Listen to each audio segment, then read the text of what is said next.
How's the Nook?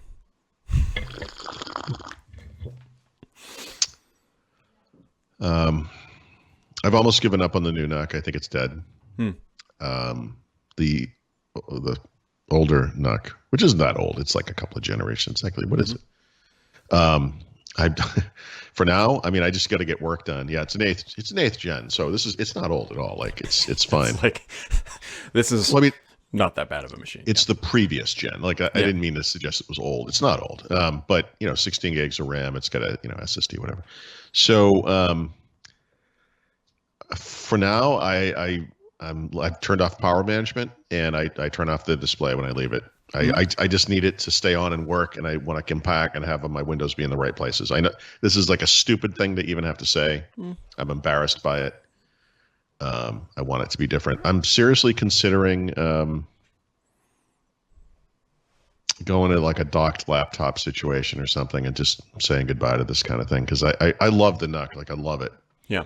I do. I just, and I've always thought, like, when you think about a typical, like the laptop you just got or any typical modern laptop, like that computer taken out of the body, put in a little device attached to a big screen is perfectly fine. Yep. It would be for most people. It absolutely is for me. That's what the Nook is. I like the idea. I mean, I've had 3 of them. This is my 3rd one. Nook.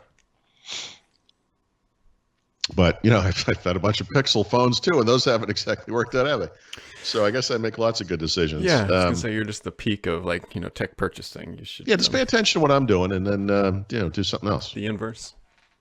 Yeah, look, I'm a warning to others. It's At least you're setting a bad example, I guess. So. As long as people are paying attention, I don't know. And I'm going to use Mahedi's line from the chat describing this feature. So Chrome is overhauling how tabs work, and Mahedi said, oh, they're taking crayons to them. Yeah.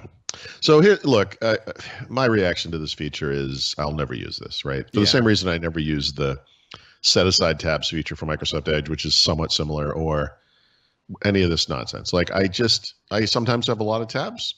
I sometimes close them all down and have just a few tabs. So like a lot of people, I'm kind of set in my ways. But for people who are freaked by this, hey, you should be using Chrome, idiot. So we already talked about that. Don't use Chrome. Yeah. But assuming this feature comes to Edge, which it might, I will just say you don't have to use it. And all the color things that you're worried about, it looks like some kind of a child's drawing that you would hang on the fridge out of desperation because you don't want it to feel bad, even though it's terrible. Are you talking about my pig? No. Okay. No, your pig is still in my fridge. I'm very proud of the pig. It's right next to my daughter's acceptance letters from different colleges. Picture of my notes. It's kind of it's a greatest hits thing from my life. You don't have to use it, and if you do use it, you don't have to use color coding. So I mean, people are freaking out over this, but it's like whatever. Don't use it. And by the way, don't use Chrome. Just don't use Chrome. That's the solution. You don't have to. Yeah, I don't know. It's like a grouping thing. The feature that would make sense to me, maybe Edge will do this or whatever, is I'd love it if they turn a tab a certain color, like if you haven't like touched it, I don't know, like in a week. Like maybe you don't need this one. Maybe free up some resources, but whatever. But that's a good point, actually. I mean, anyone could do this right now. And this is a problem with the new Edge as well. I know problem is a strong word, but it uses a lot of RAM. I mean, right now on this computer. Yeah. Well, I don't notice. That's the truth. Like, if you go and look, you'll see. I mean, but isn't that okay? I mean, people get caught up in this. I know. Well, I always tell this story. It's like, people are so concerned with like these resource things. Like Windows is intelligent about this. It will distribute those resources if it needs them elsewhere. Like you don't have to worry about this.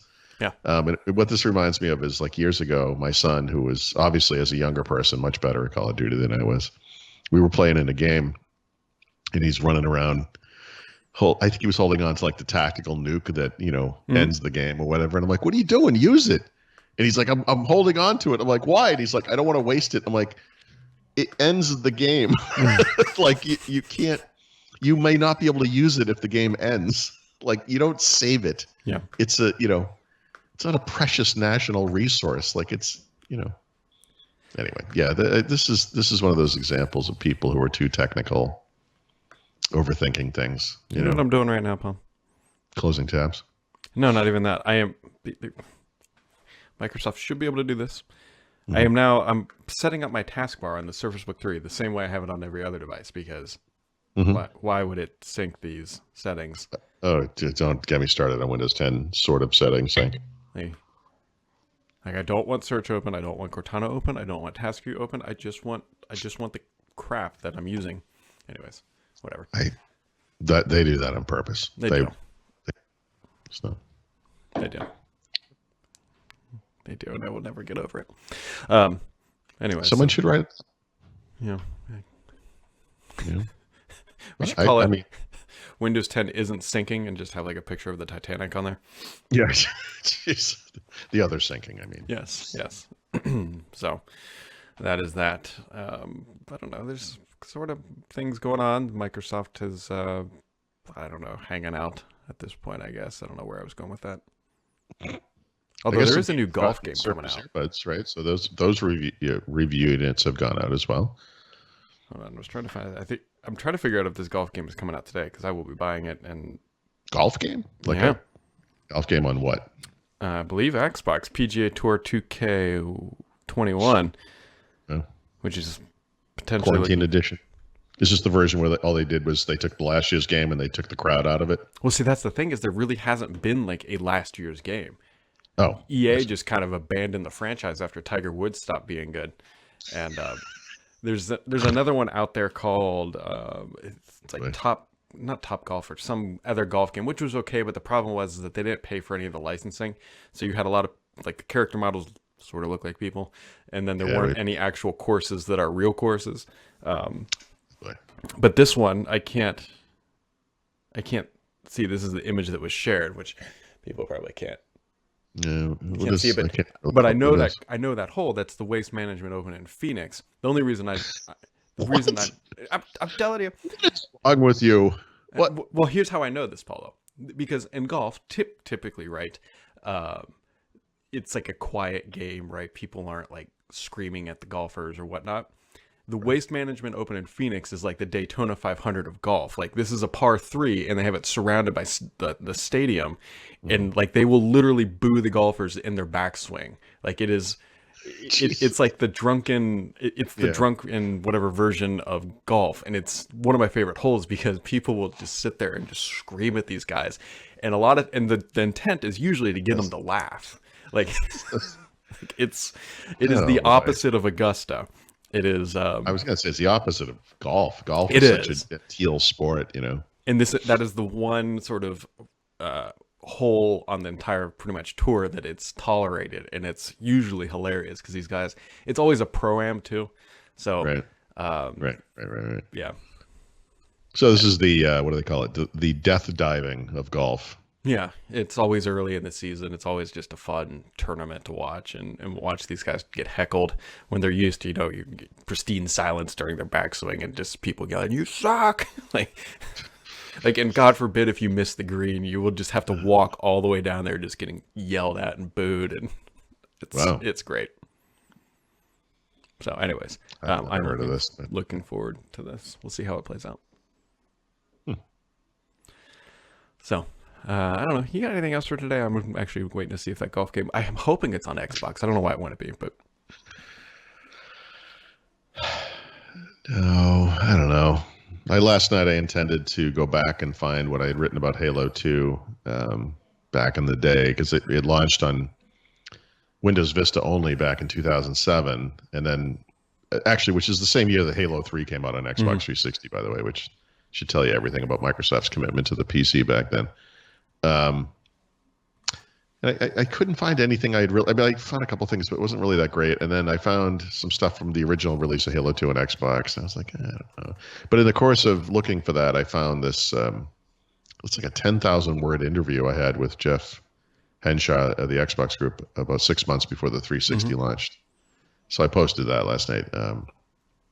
It's actually really interesting, and for many reasons, but one of the reasons is, well, there's two things that came out of this. One I distinctly remember, which is, although actually I remembered it wrong. I remembered it as two giant Mac G5 towers cabled together with a controller on a wire, and that was the Xbox prototype. It was actually 3, not 2. So I misremembered that.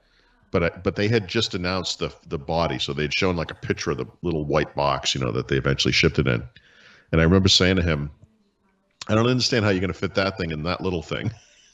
And he's like, oh, we got people working on it, And of course, the Xbox 360 had unbelievable reliability problems. They had a $1 billion, not a recall, but whatever that was, warranty fix. Servicing fee. Yeah, red ring of death, remember, Yep. Horrific. But the other thing that's interesting about it is if you pay attention to the Xbox world at all and you're eagerly awaiting the Xbox Series X, you will hear many of the same words and sentences and phrases today describing this console as they used back then. And such things as, well, our target is 720p. That was the norm at the time. 1080i. Remember, it didn't support 1080p in the beginning. It did eventually, which was kind of interesting. I was surprised that was even possible. And I don't remember I think it was like 720p at 30 frames a second was like the target. And they were like, well, we're going to leave it up to the developer. I mean, certain games are going to want to have like better graphics but slower frame rates, and other games are going to want this. I was like, my God, they are like literally describing the Xbox Series X. It is 15 years later, and it's the exact same conversation. The pixel count has gotten bigger, et cetera, et cetera. But it was kind of interesting. It's a good read if you're. Yeah, the story doesn't change. It's going to be the same thing from the next generation. It's going to be 8K or whatever. Yeah, exactly. Well, they're already stepping back from they've been talking 4K 60 frames. So now they're like, well, that's like the target, but yeah, it's up to the developer. It's like, guys, seriously, like it either can or it can't. Yeah.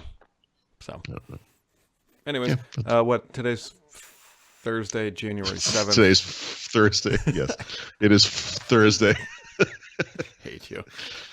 No, I'm not making fun of you. Fine. I'm literally making fun of the situation because you're right. You would literally have to like really think about it. Like, and I do this every morning. It's like, what day is it? Is it?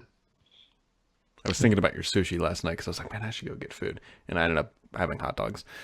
Like it was. Oh my God! So we went up to this. I brought my son's home, so I brought him over to see the place, and the crazy contraption they have up front with a bucket with a remote cable thing opening, and it's really funny. And this is the first time there have been other people waiting with me. And so there was a woman in there, and I called in, and they said, yeah, yours is ready to come on up. And so I stood outside the door and, to give her space, right? Because it's like an entryway.